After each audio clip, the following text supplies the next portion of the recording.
Hi guys, and welcome to my video. In this video I'm going to show you the symptoms of the bad steering column. That's including the steering column shaft. So the problem with this Audi, let's say I'm driving 70 miles per hour on a straight road.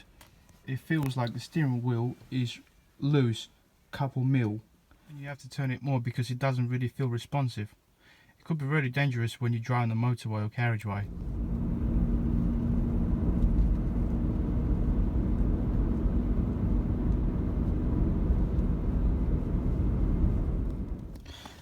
First thing, as you can see, it has a big play as well, up and down and left to the right.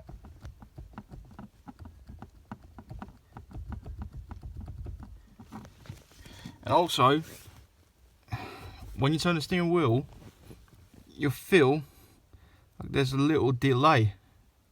If you guys changing the steering column, make sure to get new bolts. One of them. They want one-time use. Once you screw them in, they just snap. That's for security. As you can see, guys, the place is a mess.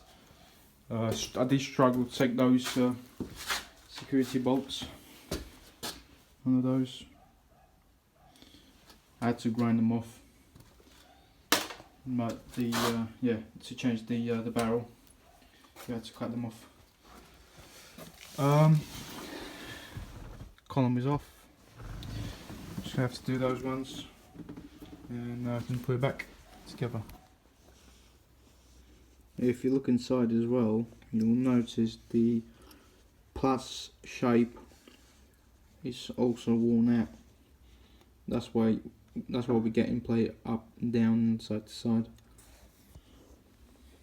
Right, it's really uncomfortable using one hand, as you know.